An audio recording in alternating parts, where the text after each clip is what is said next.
Hello friends, कैसे हैं आप लोग। आशा करता हूं कि अच्छे होंगे, स्वस्थ होंगे, तैयारी में जी जान से लगे होंगे, क्योंकि एग्ज़ाम्स के डेट जो है वो काफ़ी नज़दीक आ गए हैं।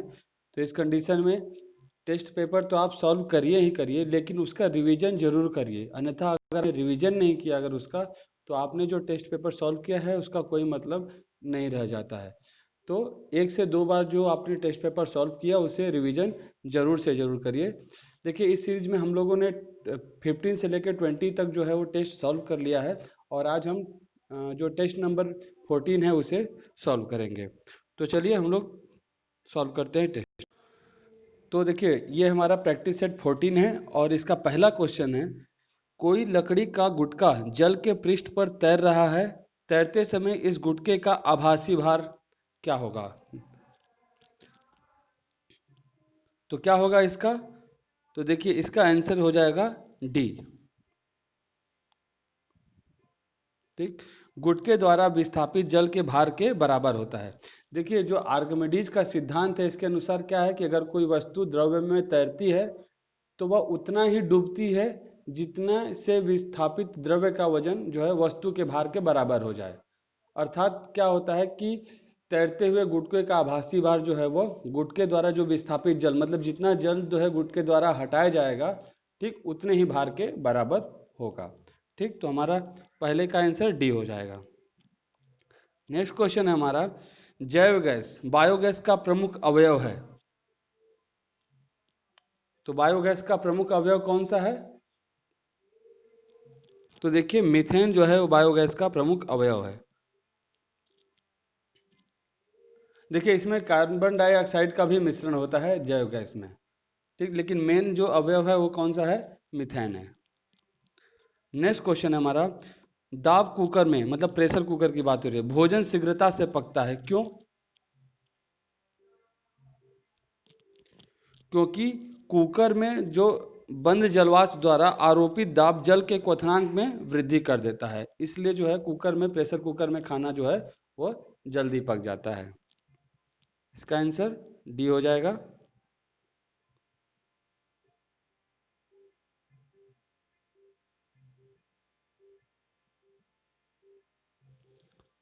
नेक्स्ट क्वेश्चन है हमारा, डबल रोटी और केक में उपलब्धि छोटे छोटे छिद्र किस गैस के बुलबुले के कारण होते हैं। देखिए, उपलब्धि नहीं जो होगी क्या होगी इसकी।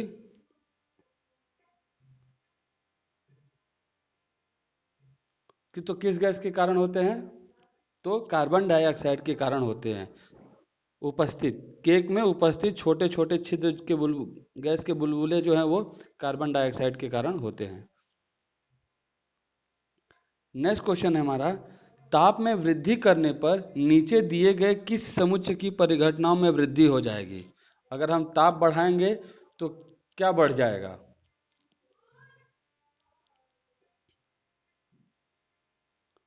तो क्या बढ़ जाएगा, देखिए, उसका वाष्पन, वेपराइजेशन जो है वो जल्दी होने लगेगा, विसरण भी हो जाएगा, और गैसों का क्या है, प्रसार भी हो जाएगा। इस तरीके से पांचवें का आंसर क्या हो जाएगा, सी।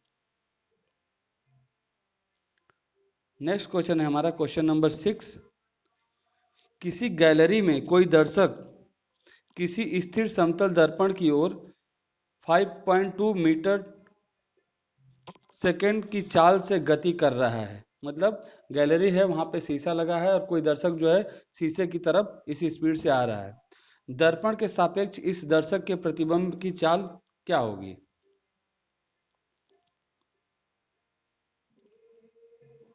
तो 5.2 मीटर सेकेंड जो है वो दर्पण की ओर होगा। इसका आंसर ए हो जाएगा 6 का। देखिए, और अगर डिटेल में पढ़ना होगा तो आप इससे रिलेटेड जो टॉपिक्स है आप उसको थोड़ा सा स्टडी कर सकते हैं। नेक्स्ट क्वेश्चन है, कपूर का शोधन किस प्रक्रिया द्वारा किया जाता है। तो कपूर का शोधन किससे किया जाता है, ऊर्ध्वपातन द्वारा किया जाता है। देखिए, ऊर्ध्वपातन क्या है कि सीधे ठोस से गैस में परिवर्तित हो जाना, मतलब उसको द्रव्य अवस्था में न जाना, क्या कहलाता है, ऊर्ध्वपातन कहलाता है। नेक्स्ट क्वेश्चन है, वर्ण कोड की भारतीय शास्त्रीय के अनुसार विद्युत आपूर्ति के लिए प्रयुक्त तारों का विद्युत रोधी अविरण इस प्रकार होता है। देखिए हिंदी का जो ट्रांसलेशन है वो काफ़ी डिफिकल्ट होता है समझने में भी, तो मुझे भी कहीं कहीं नहीं समझ में आता है। अगर आपको समझ में आता है तो अच्छी बात है, और क्वेश्चन तो आपके सामने ही है।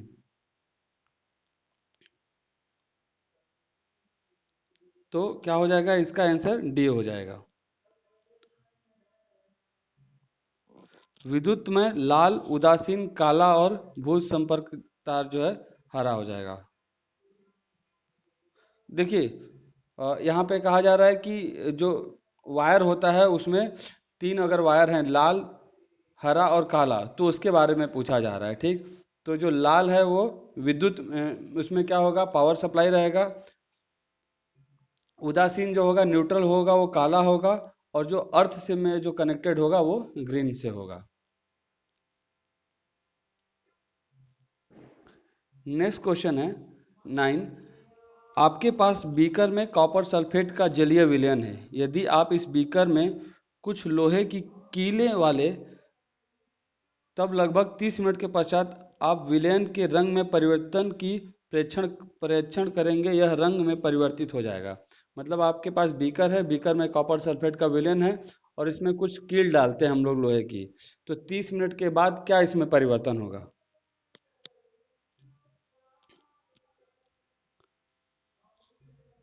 तो क्या हो जाएगा, नीले से रंगहीन हो जाएगा वह। देखिए इस अभिक्रिया के दौरान जो है कॉपर सल्फेट का नीला घोल लोहे की कील से अभिक्रिया करके रंगहीन हो जाएगा, क्योंकि आयरन सल्फेट जो होता है वो रंगहीन होता है। तो 9th का ऑप्शन सी हो जाएगा। देखिए कॉपर सल्फेट नीला थोथा को भी बोला जाता है। ठीक, तो यहाँ पे कॉपर सल्फेट का जलीय विलयन मतलब नीले थोथे का जलीय विलयन है, तो नीला थोथा के चेंज हो जाएगा, रंगहीन में यह बदल जाएगा लोहे के साथ अभिक्रिया करके। नेक्स्ट क्वेश्चन है, कोशिका के केंद्रक किसके द्वारा कोशिका द्रव्य से पृथक होता है? तो किसके द्वारा? केंद्रक झिल्ली से जो है वह पृथक होता है। आप देखिए इसको एक बार सॉल्व करने के बाद जरूर इसको एक बार दोबारा जरूर देखिएगा। इससे क्या होगा कि जो क्वेश्चन आपने पढ़ा है उसका रिवीजन हो जाएगा। जो आता है वो तो ठीक है, जो नहीं आता है उसको आप अगली बार से सही करने लगेंगे और आपका जो स्कोर है वो बढ़ जाएगा। नेक्स्ट क्वेश्चन है हमारा, नीचे दिए गए खाद्य पदार्थों पर विचार कीजिए और उपयुक्त खाद्य पदार्थों में से कौन आयोडीन विलयन के साथ परीक्षण किए जाने पर काला नीला रंग देंगे?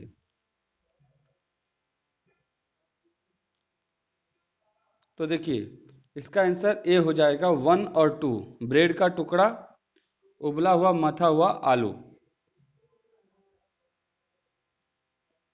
ठीक, देखिए जो सभी कार्बोहाइड्रेट्स जो पदार्थ होते हैं वो क्या होता है, पॉलीसेकेराइड होते हैं, और ये आयोडीन के साथ क्या कर देते हैं, नीला रंग दे देते हैं। नेक्स्ट क्वेश्चन है हमारा, हमारे मुख में लार ग्रंथि होती है, जो लार स्त्रावित करती है, इस लार रस में उपस्थित एंजाइम कौन सा होता है?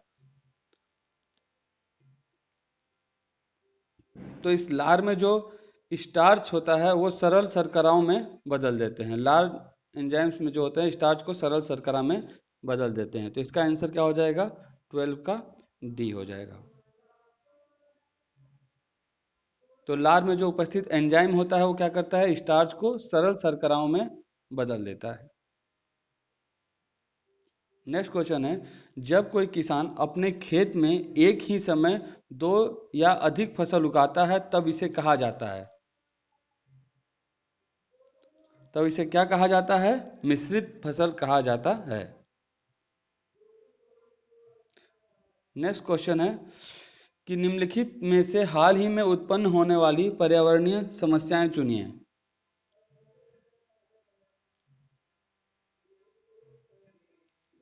तो जो हाल में हुआ होगा, देखिए एग्जैक्ट क्वेश्चन के हिसाब से तो अलग भी हो सकता है, ये क्वेश्चन कब का बनाया गया है।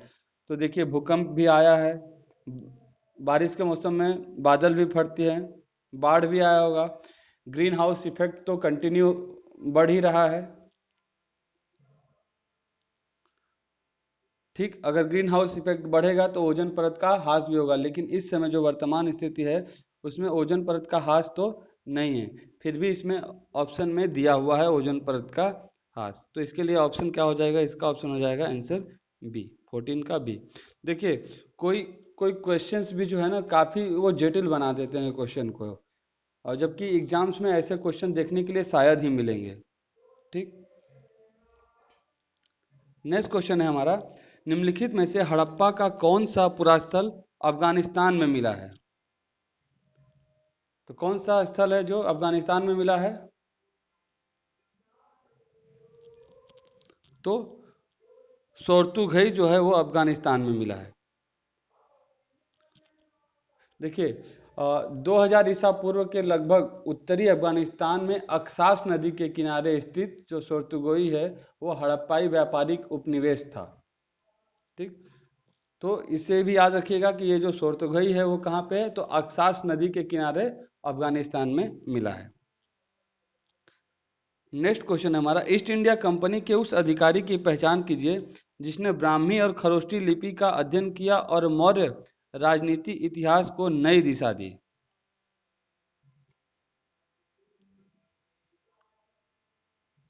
तो कौन था वो, तो जेम्स प्रिसेप।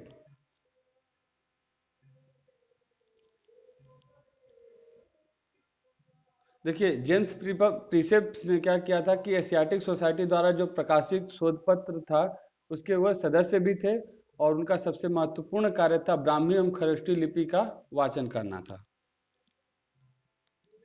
नेक्स्ट क्वेश्चन है हमारा 17, दो सूची दी गई हैं और उन्हें हमें मिलान करना है। तो आप लोग मिलान कराइए, देखिए कहाँ तक सक्सेस हो पाते हैं।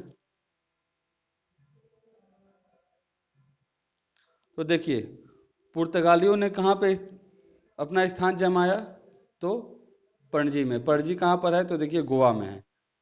ठीक, फिर डचों का जो स्थान था वो कहाँ पे था, तो मसूलीपट्टनम में। अंग्रेजों का देखिए मद्रास में, मद्रास, बम्बई और कलकत्ता, ये तीन जगहों पर इन्होंने क्या किया था, अपना व्यापारिक केंद्र पहले स्थापित किया था, ये जो इनका मेन सेंटर था। फ्रांसीसी कहाँ पे थे, तो पांडिचेरी में थे। ठीक, तो इस प्रकार से अगर हम मिलान करें तो हमारा आंसर जो है वो डी हो जाएगा।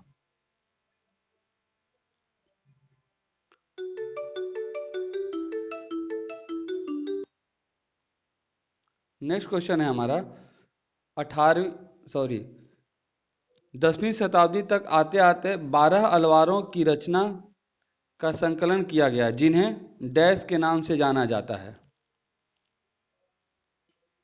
किसके नाम से जाना जाता है, नल इरा दिव्य प्रबंधम के नाम से जाना जाता है। इसका आंसर क्या हो जाएगा, सी।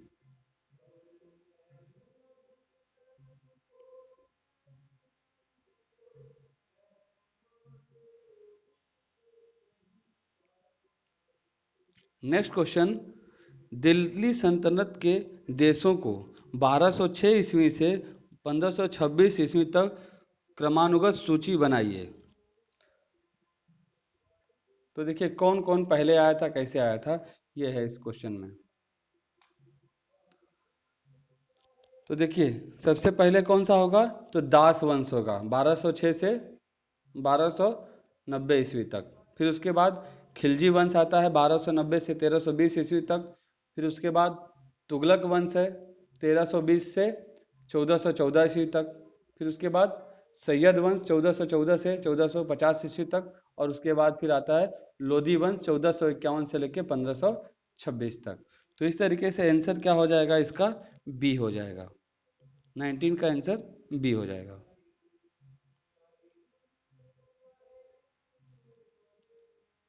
तो आप क्या करिएगा कि वीडियो को पॉज करके जो भी ईयर बताया गया है उस ईयर को आप क्या करिएगा, लिख लीजिएगा।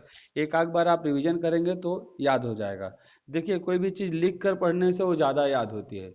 ठीक, नेक्स्ट क्वेश्चन हमारा, विद्वानों के अनुसार स्वतंत्रता के बाद गांधी जी के जीवन का श्रेष्ठतम क्षण क्या था?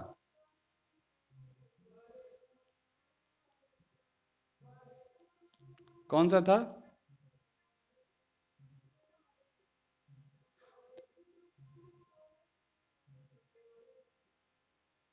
देखिए, उनके लिए श्रेष्ठतम क्षण था कि गांधी जी ने सांप्रदायिक शांति जो है बहाल करने की कोशिश की। तो इसका आंसर हो जाएगा आपका ए। देखिए, आप लोग नाराज मत होइएगा, आगे के क्वेश्चन क्या मोबाइल का स्क्रीन छोटा है तो एक साथ सब दिखा पाना थोड़ा सा मुश्किल है। मुगल कालीन भारत में जामा और हासिल का मूल अंतर निम्नलिखित में से क्या था? जमा और हासिल का मूल अंतर क्या था?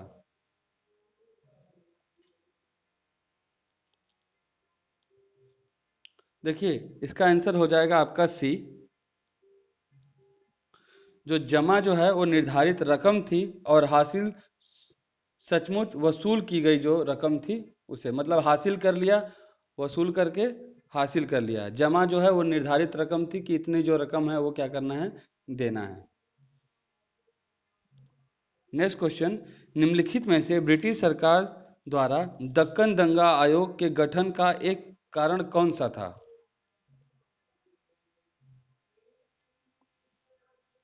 तो दक्कन दंगा आयोग के गठन का एक कारण जो था वो दंगों के कारणों की छानबीन करना था। नेक्स्ट क्वेश्चन है, निम्नलिखित कथन को पढ़िए और उसको कहने वाले व्यक्ति पर विचार कीजिए। भारत में सामुदायिक समूहों की वास्तविकताओं को मान्यता दिए बिना यहाँ यूरोपीय लोकतंत्र लागू नहीं किया जा सकता, यह किसने कहा था? तो यह जो वक्तव्य है मोहम्मद इकबाल ने कहा था। आंसर बी हो जाएगा। नेक्स्ट क्वेश्चन है, देखिए सूची वन। देखिए, ये बेसिकली जो 1857 की क्रांति है शायद उससे संबंधित है ये। ठीक, तो नाना साहब कहाँ से संबंधित है? तो कानपुर से। कुंवर सिंह बिहार से। तो देखिए, दो चीज़ों को तो आप मैच करा लीजिए कि ए का दूसरा और सी का पहला। तो देखिए, ऑप्शन बी जो है ए का दूसरा और सी का पहला से संबंधित है, तो उस प्रकार से 24 का आंसर क्या हो जाएगा? बी हो जाएगा। बाकी जो शेष है उनको भी एक बार पढ़ लीजिए।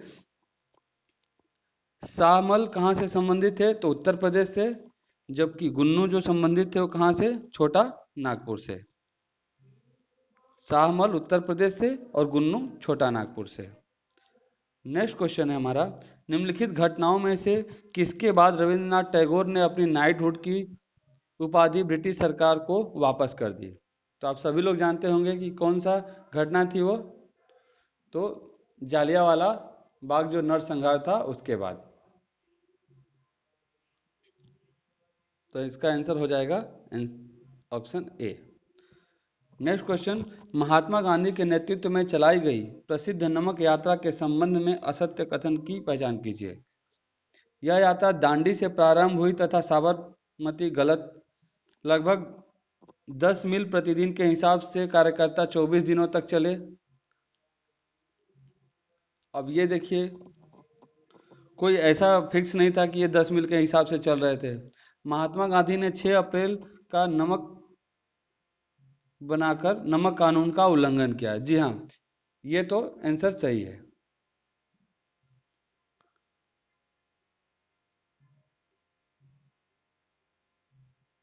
तो इसका आंसर क्या हो जाएगा? सी हो जाएगा।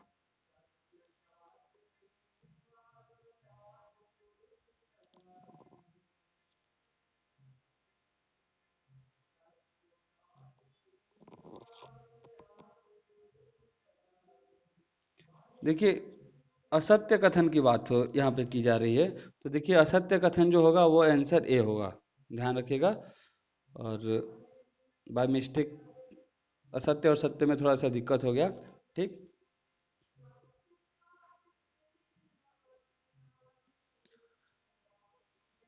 नेक्स्ट क्वेश्चन है हमारा, निम्नलिखित में से उदारवादियों की कौन सी मांग को मार्ले सिटी सुधारों में स्वीकार कर लिया गया था?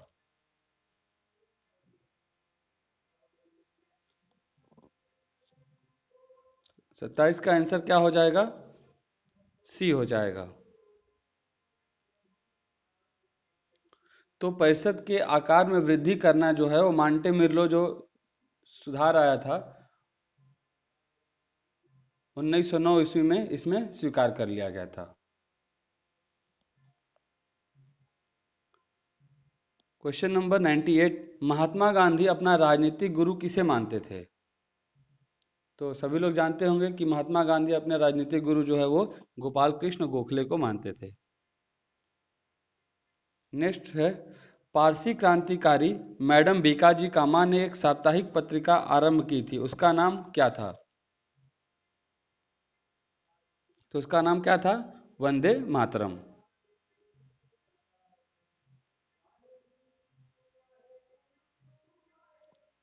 नेक्स्ट क्वेश्चन है, निम्नलिखित में से किस राष्ट्रीय नेता को राजनीतिक दृष्टि से उग्रवादी तथा सामाजिक मुद्दों के संदर्भ में परंपरावादी कहा गया है? तो किसे कहा गया था? तो बाल गंगाधर तिलक को। राजनीतिक दृष्टि से उग्रवादी तथा सामाजिक मुद्दों के संदर्भ में परंपरावादी जो है वो बाल गंगाधर तिलक को कहा गया। निम्नलिखित में से किसको 50 वर्ष जेल की सजा दी गई और अंडमान निकोबार की जेल में भेज दिया गया? तो इनके बारे में आप लोग परिचित होंगे। इनका नाम है विनायक दामोदर दास सावरकर। देखिए, इन्होंने 1910 ईस्वी में जो है एक क्रांतिकारी संस्था बनाई थी जिसका नाम इंडियन हाउस था। ठीक, सॉरी, इससे संबंध रखने के कारण जो है इन्हें गिरफ्तार किया गया था। लेकिन देखिए, अंडमान जेल से क्या हुआ था, वहां से भाग निकले थे। तो विनायक दामोदर दास सावरकर। नेक्स्ट क्वेश्चन है, निम्नलिखित में से कौन सा प्रस्ताव 1946 में जवाहरलाल नेहरू द्वारा रखे गए उद्देश्य संबंधी प्रस्ताव का भाग नहीं था?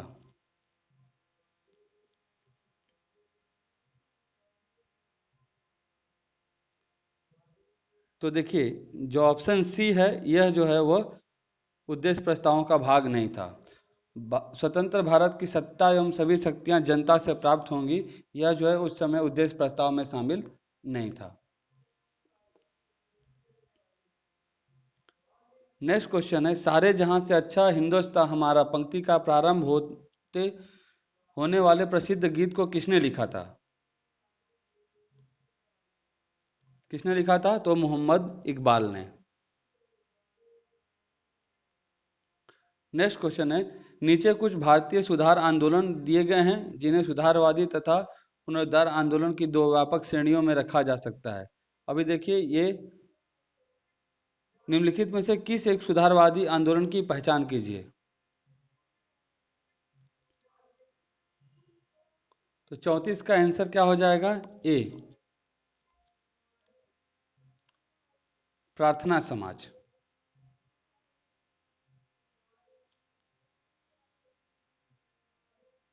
तो देखिए, प्रार्थना समाज का आरंभ किसने किया था? तो इसका आरंभ जो है 1867 ईस्वी में बंबई में डॉक्टर आत्माराम पांडुरंग ने किया था। इस आंदोलन का जो मुख्य उद्देश्य था वो हिंदू धर्म में व्याप्त जो बुराइयां थी, कुरीतियां थी, उन्हें समाप्त करने का था। नेक्स्ट क्वेश्चन है, संविधान के किस संशोधन द्वारा ग्रामीण स्थानीय शासन को संवैधानिक दर्जा प्रदान किया गया? तो आप लोग चिर परिचित होंगे इससे। इसका आंसर क्या हो जाएगा? डी, 73वें संविधान संशोधन के द्वारा। नेक्स्ट क्वेश्चन है, 1905 में हुए बंगाल के विभाजन के परिणाम संबंधी निम्नलिखित कथनों में से कौन सा सही नहीं है?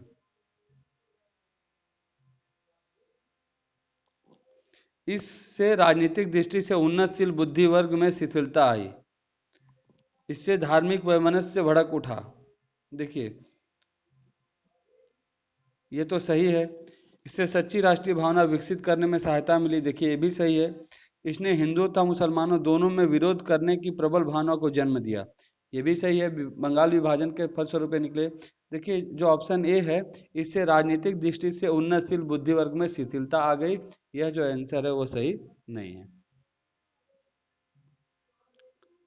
नेक्स्ट है हमारा, प्रथम विश्व युद्ध के कारण भारत में पैदा हुई नई आर्थिक स्थिति का प्रभाव निम्नलिखित में से कौन सा नहीं था?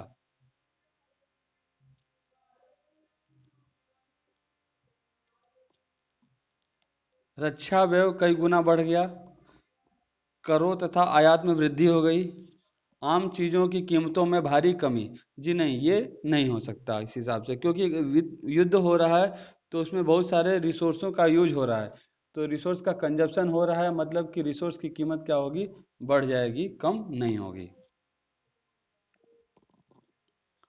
नेक्स्ट क्वेश्चन है, भारतीय कृषि में निम्नलिखित में से कौन सा एक संस्थागत सुधार है? तो संस्थागत सुधार कौन सा है? तो सहकारी खेती जो है यह एक संस्थागत सुधार है।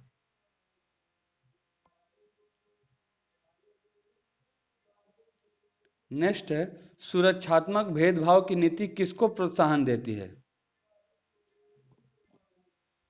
किसको प्रोत्साहन देती है? तो देखिए, वास्तविक समानता को प्रोत्साहन देती है सुरक्षात्मक भेदभाव। निम्नलिखित में से कौन सा सबसे लंबा नदी बांध है? तो सबसे लंबा नदी बांध कौन सा है? तो देखिए, हीराकुंड जो बांध है वो सबसे लंबा नदी बांध है, और हीराकुंड बांध जो है किस नदी पर बनाया गया है? तो यह महानदी पर बनाया गया है। देखिए, यह जो बांध है एशिया का सबसे लंबा बांध है, जिसकी अगर लंबाई देखें तो लगभग 25.8 किलोमीटर तक है। नेक्स्ट क्वेश्चन है, निम्नलिखित में से कौन कथक की प्रख्यात नर्तक नर्तकी हैं? तो जो बिरजू महाराज विख्यात नर्तक हैं।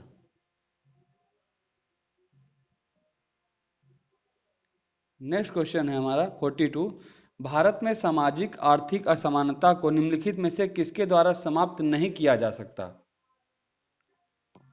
निर्धन लोगों को आर्थिक सहायता अथवा कर्ज देकर, गरीबों तथा अमीरों के बीच खाई पाट कर, निर्धनता तथा निरक्षरता दूर करके, शिक्षा का प्रसार करके। तो देखिए, जो बी सी डी है, इन तरीकों से तो क्या किया जा सकता है, इनको असमानता को दूर किया जा सकता है, लेकिन निर्धन लोगों को पैसा दे के आप और कर्ज दे के ये जो है व्यवस्था समाप्त नहीं कर सकते। तो इस प्रकार 42 का आंसर ए हो जाएगा। नेक्स्ट क्वेश्चन, 2003 में भारतीय संविधान के 92वें संशोधन द्वारा 8वीं अनुसूची में किन तीन भाषाओं को सम्मिलित किया गया? किन तीन को सम्मिलित किया गया? तो देखिए, बोडो, मैथिली और संथाली, ये जो तीन भाषाएं हैं वो 92वें संविधान संशोधन 2003 के द्वारा 8वीं अनुसूची में जोड़ा गया। आंसर इसका बी हो जाएगा। नेक्स्ट क्वेश्चन, भारत सरकार की ओर से कौन सी संस्था करेंसी नोट जारी करने का अधिकार रखती है? तो कौन सी संस्था रखती है? तो आरबीआई जो है वो नोट जारी कर सकती है। तो आरबीआई मतलब reserve bank of India. Next question है, निम्नलिखित में से कौन सा कथन मौलिक अधिकारों के संबंधों में सत्य है?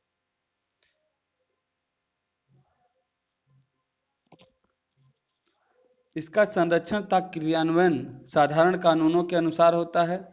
इन्हें कानून की साधारण प्रक्रिया से राज्य विधायिका द्वारा बदला जा सकता है। जी, ये तो एकदम हो ही नहीं सकता। इन्हें भारतीय संविधान का संरक्षण प्राप्त है। जी हाँ, भारतीय संविधान का संरक्षण जो है मौलिक अधिकार को प्राप्त है। तो इसलिए 45 का आंसर क्या हो जाएगा? सी। इनकी संख्या 80 में नहीं, लिमिटेड है। देखिए 46, भारत के राष्ट्रीय चिन्ह के नीचे लिखे शब्द सत्यमेव जयते को निम्नलिखित में से किस ग्रंथ से लिया गया है? तो आप सभी लोग जानते होंगे कि इसे मुंडोक उपनिषद से लिया गया है। 46 का आंसर ए हो जाएगा। नेक्स्ट क्वेश्चन है हमारा, निम्नलिखित में से किस शब्दों को अधिकतम रबड़ रोपण राजस्व प्राप्त होता है?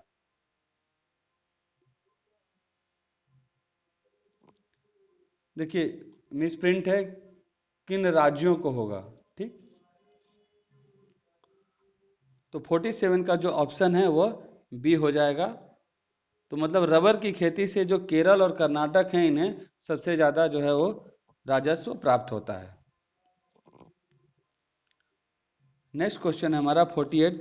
कोई भी धन प्रस्ताव निम्नलिखित में से किसकी स्वीकृति के बिना लोकसभा में प्रस्तुत नहीं किया जा सकता। तो किसकी स्वीकृति के बिना, तो देखिए भारत के राष्ट्रपति की स्वीकृति के बिना जो है यह धन विधेयक प्रस्तुत नहीं किया जा सकता लोकसभा में। और ये भी ध्यान रखिएगा कि धन विधेयक जो है वो केवल लोकसभा में ही प्रस्तुत किया जा सकता है, राज्यसभा में नहीं किया जा सकता। और धन विधेयक का जो संबंध है वो भारत के संविधान के अनुच्छेद 110 के तहत है।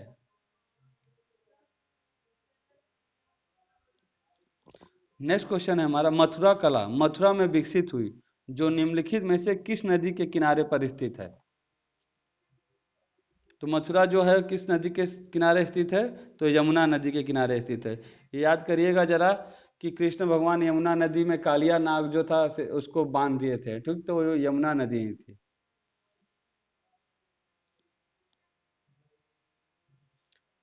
नेक्स्ट क्वेश्चन, भारत की तिलहनों की निम्नलिखित फसलों में से कौन सी फसल प्रमुख तिलहनों के उत्पादन के लगभग आधे की भागीदार है। तो देखिए जो तिलहन फसल है उसमें जो मूंगफली है वो आधा जो प्रोडक्शन है वो मूंगफली के द्वारा होता है तेल का। नेक्स्ट क्वेश्चन है सिंचित क्षेत्रों में भूमि के निम्नीकरण का मुख्य कारण क्या है।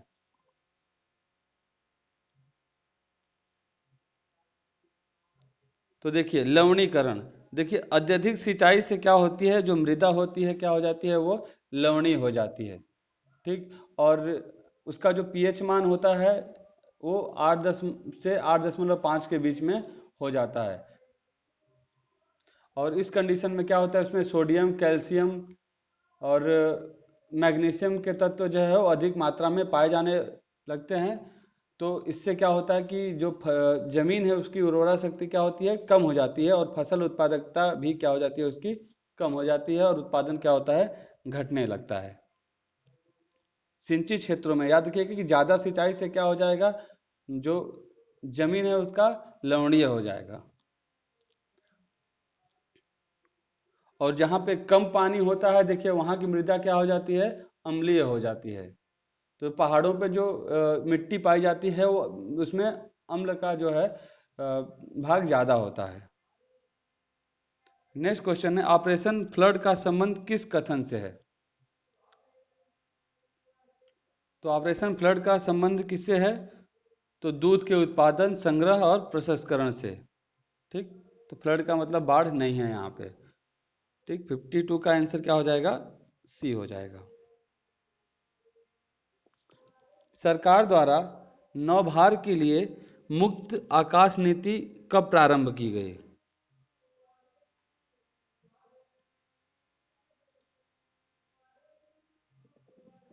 तो मुक्त आकाश नीति कब प्रारंभ की गई, तो देखिए भारत सरकार ने अप्रैल 1990 में उड्डयन क्षेत्र मतलब हवाई क्षेत्र की बात हो रही है, मुक्त आकाश नीति की घोषणा की और अपनी सेवाएं संचालित करने की अनुमति प्रदान की। तो यह हो जाएगा आपका अप्रैल 1990, ऑप्शन हो जाएगा इसका 53 का डी।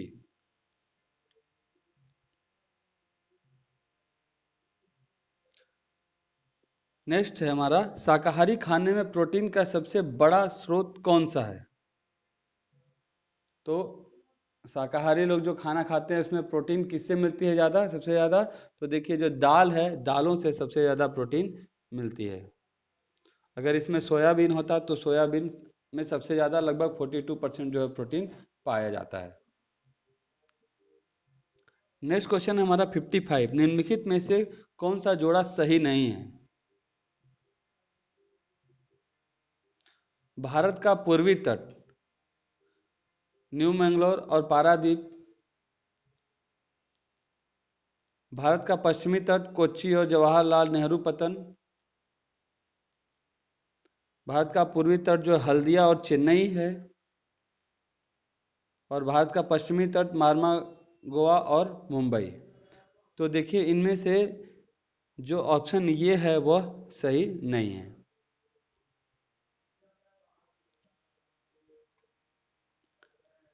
नेक्स्ट क्वेश्चन है हमारा, निम्नलिखित फसलों में से किस फसल को अच्छे जल निकास वाली उपजाऊ मिट्टी, भारी मात्रा में खाद और उर्वरक, गर्म आर्द्र जलवायु, लगभग 100 सेंटीमीटर वर्षा तथा सिंचाई द्वारा सुनिश्चित जल आपूर्ति की आवश्यकता होती है? तो देखिए पानी की भी आवश्यकता है, खाद की भी आवश्यकता है और गर्मी की भी आवश्यकता है। तो ऐसे कंडीशन में कौन सा वो फसल है? तो देखिए ये गन्ना है।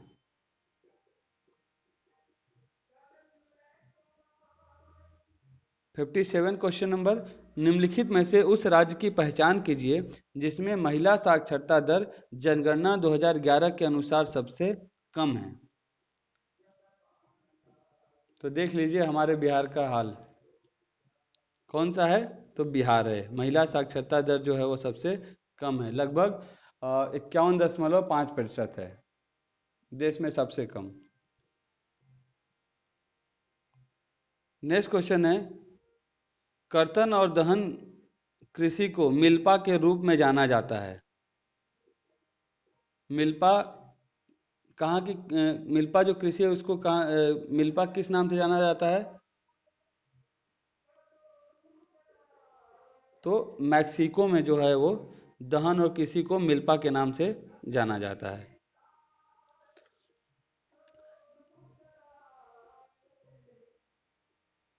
देखिए स्लैश एंड बर्न कृषि इसको बोलते हैं, ठीक। भारत में इसको देखिए इस प्रकार की खेती को झूम या शिफ्टिंग कल्टीवेशन भी कहते हैं। जनगणना 2011 के अनुसार निम्नलिखित राज्यों में से किसमें एक भी महानगर नहीं है? किसमें? पंजाब, हरियाणा, हिमाचल प्रदेश और राजस्थान।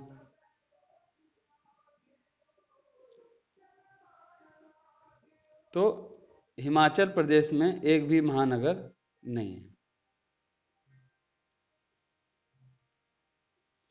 देखिए महानगर क्या है? जहाँ जो आबादी है वो 10 लाख से अधिक आबादी है उसे हम क्या बोलते हैं? महानगर कहेंगे।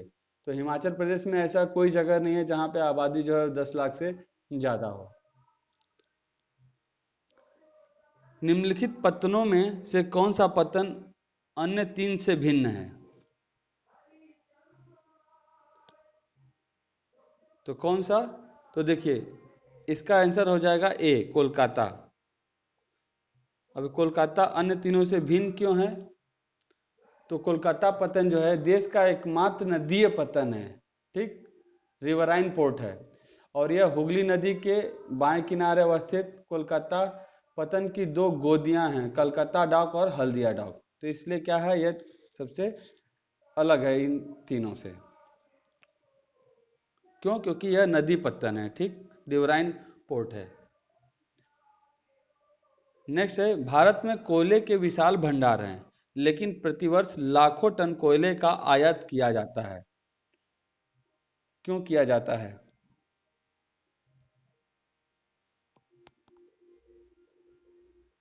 भारत सरकार की नीति है कि कोयले के देशी भंडारों को बचाया जाए। जी नहीं, ऐसा नीति नहीं हो सकता कि आप अपने यहाँ से बचा के और दूसरी जगह से खरीद रहे हैं। कोयला आधारित ऊर्जा संयंत्रों को पर्याप्त और नियमित कोयला नहीं मिलेगा। जी हाँ, अगर केवल अपने ही भंडारण से अगर निकाला जाए तो हमारे यहाँ जो इंडस्ट्रीज हैं उनको पूरी तरीके से हम सप्लाई नहीं कर पाएंगे, ठीक। इस्पात संयंत्रों में उपयोग किए जाने वाले कोकिंग कोयले की भारत में कमी है। जी हाँ, ये भी आंसर सही होगा। तो इस प्रकार से जो आंसर इसका 61 का डी हो जाएगा, 2 और 3।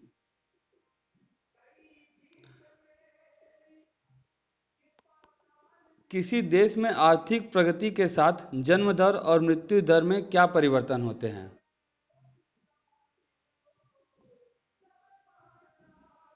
देखिए जैसे ही आर्थिक प्रगति होती है किसी देश में तो इससे क्या होता है, जन्म दर और मृत्यु दर दोनों घट जाती है।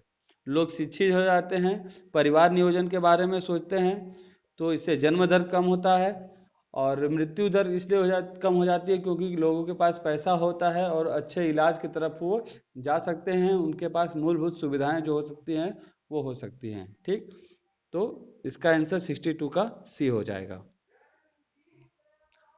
नेक्स्ट क्वेश्चन है, निम्नलिखित में से प्रवास की सही परिभाषा कौन सी है?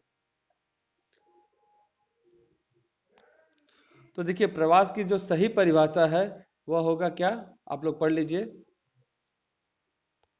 ए, लोगों का एक स्थान से दूसरे स्थान पर लंबी अवधि के लिए चले जाना जो है वो प्रवास कहलाता है। जैसे प्रवासी भारतीय दिवस मनाया जाता है 9 जनवरी को, महात्मा गांधी आए थे, तभी तो आए थे, तो बहुत लंबे समय के लिए आ गए थे हमारे यहाँ देश में। ठीक, नेक्स्ट क्वेश्चन है हमारा कि 2011 की जनगणना के अनुसार भारत के निम्नलिखित राज्यों में से किस राज्य में अनुसूचित जनजाति जनसंख्या का प्रतिशत जो है सर्वाधिक है? तो कौन सा राज्य है? तो मिजोरम जो राज्य है वहाँ पे जो है अनुसूचित जनजाति की जो संख्या है वह सर्वाधिक है। यहाँ पे लगभग 94.4%, जबकि नागालैंड में 86.5%, और उसके बाद मेघालय में 86.1%। नेक्स्ट क्वेश्चन है हमारा 65, केरल के बारे में सत्य क्या है? स्त्री साक्षरता दर पुरुष साक्षरता दर से अधिक है, सोचने वाली बात है जरा। ग्रामीण साक्षरता दर नगरीय साक्षरता दर से अधिक है। यह अकेला राज्य है जहां 2011 की जनगणना के अनुसार साक्षरता दर लगभग 94% है। तो जी हाँ, यह तो सही होगा ही, क्योंकि केरल में सर्वाधिक साक्षरता दर है। तो 65 का आंसर क्या हो जाएगा? सी।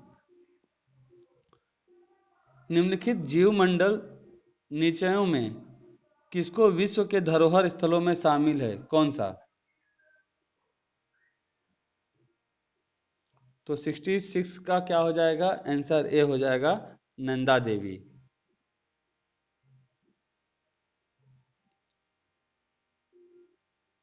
नेक्स्ट क्वेश्चन है, प्राकृतिक वनस्पति पेटियों का अनुक्रमण हमें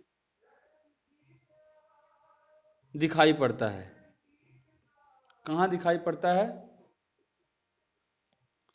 तो पर्वतीय वनों में।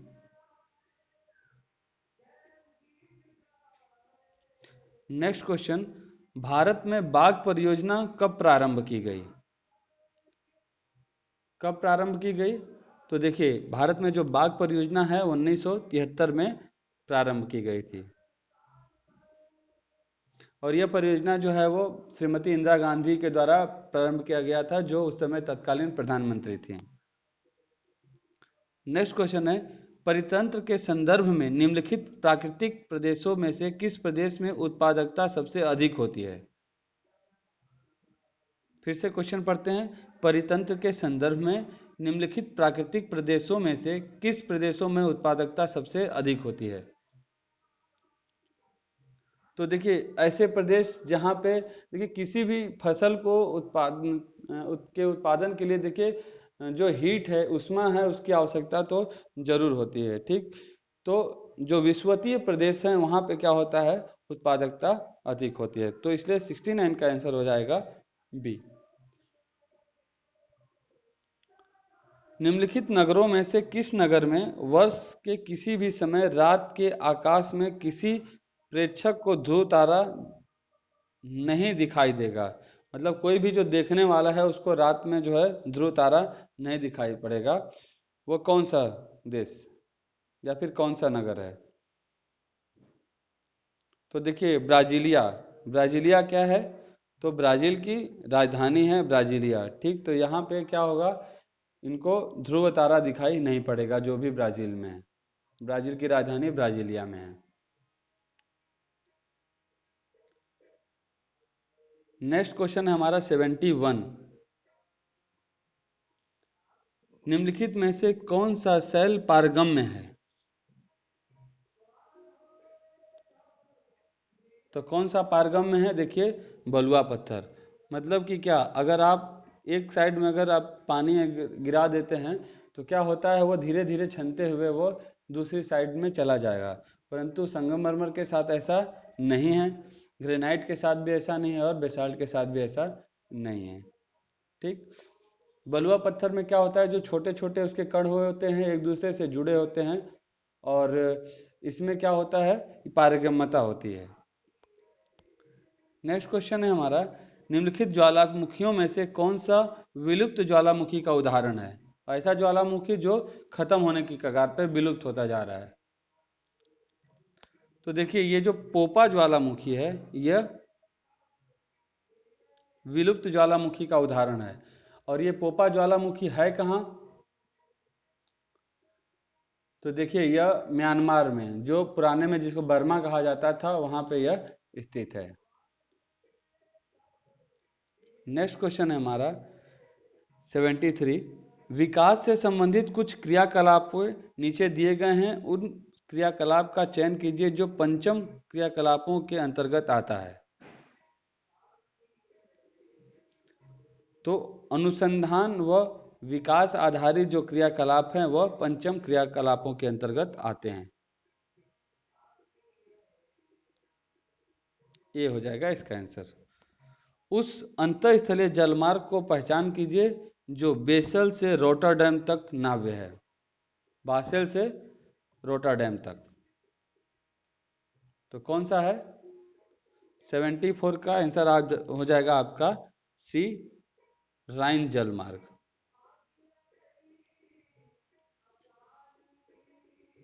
नेक्स्ट क्वेश्चन, निम्नलिखित में से कौन सा जोड़ा सही नहीं है?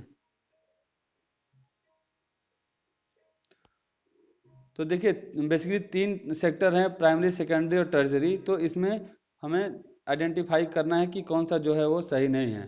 तो देखिए, इसमें चतुर्थक क्रियाकलाप दिया हुआ है, शैक्षणिक सेवा। शैक्षणिक सेवा जो है बेसिकली वो टर्जरी सेक्टर में आता है। ठीक। तो इसका आंसर क्या हो जाएगा? डी, जो कि सही नहीं है। शैक्षणिक सेवाएं जो हैं किस में आती हैं? तृतीय क्रियाकलाप में आती हैं, टर्जरी सेक्टर में। नेक्स्ट क्वेश्चन, भारत के निम्नलिखित क्षेत्रों में से कौन सा क्षेत्र ज्वारीय ऊर्जा विकास के लिए आदर्श स्थितियां प्रदान करता है? कौन सा? तो देखिए, कच्छ की खाड़ी। आंसर हो जाएगा इसका बी। कच्छ एवं खंभात की खाड़ी को ज्वारीय ऊर्जा, टाइडल एनर्जी जिसे कहते हैं, विकास के लिए आदर्श क्षेत्र जो है वो माना जाता है। निम्नलिखित में से कौन सा आधात्विक खनिज विद्युत व इलेक्ट्रॉनिक उद्योगों में प्रयुक्त होने वाला सबसे महत्वपूर्ण खनिज है? तो देखिए, आधात्विक खनिज की बात हो रही है, इलेक्ट्रॉनिक उद्योग में जिसका उपयोग ज्यादा होता है। तो कौन सा है यह? अभ्रक। आंसर डी हो जाएगा इसका। देखिए, अपनी पार विद्युतिक क्षमता, अल्प विद्युत क्षय, लो पावर लॉस और रोधक क्षमताओं एवं उच्च वोल्टेज के प्रतिरोध के कारण जो है अभ्रक जो है विद्युत एवं इलेक्ट्रॉनिक उद्योग में प्रयुक्त होने वाला सबसे महत्वपूर्ण जो है आधात्विक खनिज है।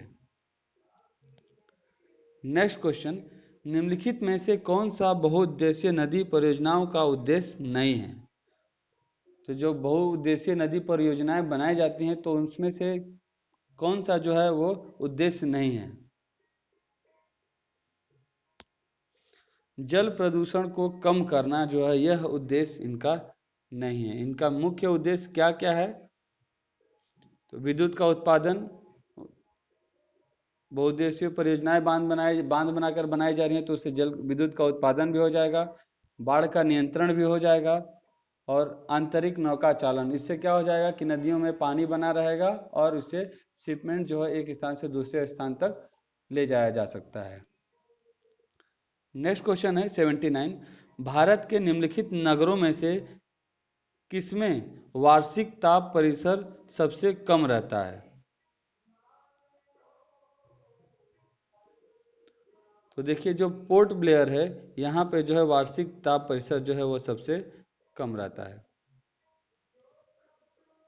देखिए बहुत सारे क्वेश्चन जो ऐसे आएंगे ना कि जो आपके बुक में नहीं दिया हुआ है, हमें क्या करना पड़ेगा, उसका एनालाइज करना पड़ेगा, एनालाइज करके ही हम करेक्ट आंसर निकाल सकते हैं। तो क्वेश्चंस को थोड़ा सा उसके ऊपर टाइम दे के एनालाइज करने का भी कोशिश क्या करिए, जो क्वेश्चन ऐसे हैं जो डायरेक्टली आपके बुक से नहीं पूछे जाते हैं। दिल्ली मुंबई औद्योगिक कॉरिडोर का निर्माण कहाँ हो रहा है? नेक्स्ट क्वेश्चन है हमारा। तो दिल्ली मुंबई औद्योगिक कॉरिडोर का निर्माण कहाँ पे होगा? तो दिल्ली और मुंबई के ही बीच में होगा। तो देखिए ये तो सही है आंसर इसका, परंतु इसके लिए थोड़ा सा और तथ्य जो है वो जान लीजिए कि जो इसका विकास है वो जापान की मदद से किया जा रहा है, ठीक। और इसमें 1983 किलोमीटर जो है ये लंबा कॉरिडोर है। और देश की दो जो राजधानियां हैं, एक तो दिल्ली जो देश की राजधानी और आर्थिक राजधानी जो मुंबई है, इनको जोड़ने का यह जो प्रयास किया जा रहा है। नेक्स्ट क्वेश्चन है हमारा 81। रेणुकूट किसके लिए जाना जाता है? तो रेणुकूट किसके लिए जाना जाता है? एल्यूमिनियम उद्योग के लिए जो है रेणुकूट को जाना जाता है। 81 का सी हो जाएगा। देखिए यहीं पर जो है एशिया का सबसे बड़ा एल्यूमिनियम परिष्करण जो है हिंडाल्को है, यहीं पे। कहाँ पे? तो रेणुकूट में। देखिए रेणुकूट आएगा तो आप इसमें कोयला तुरंत मत मान, हाँ वहाँ पे कोयले का उत्पादन जो है होता है, परंतु जो यहाँ पे हिंडाल्को है इसके लिए रेणुकूट को विशेषतया जाना जाता है। भारतीय उपमहाद्वीप में कृषि के प्राचीनतम साक्ष्य प्राप्त हुए हैं, कहाँ से प्राप्त हुए हैं? तो कॉमन क्वेश्चन है, कई बार रिपीटेड है, तो यह जो आंसर होगा इसका मेहरगढ़ होगा। 82 का सी। नेक्स्ट क्वेश्चन है, चोल साम्राज्य को अंततः किसने समाप्त किया? किसने समाप्त किया चोल साम्राज्य को?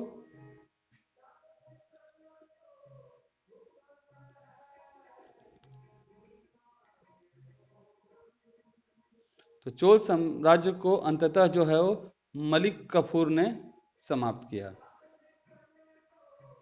और मलिक कफूर कौन था? तो यह जो अलाउद्दीन खिलजी का सेनानायक था।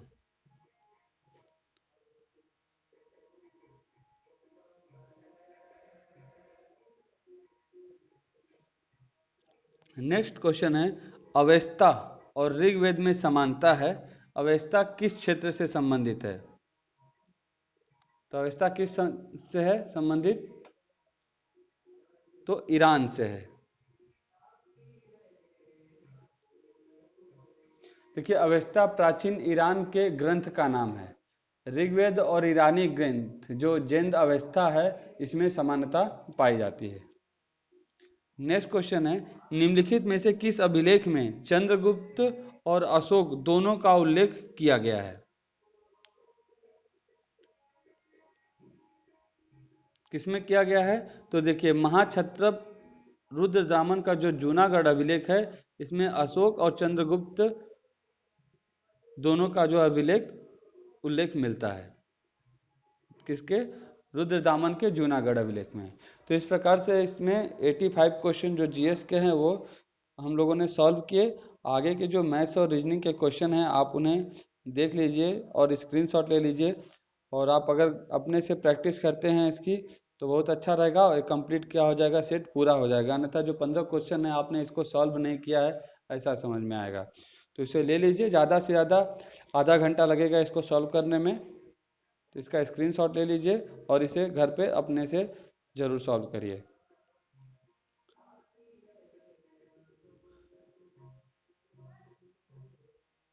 ठीक।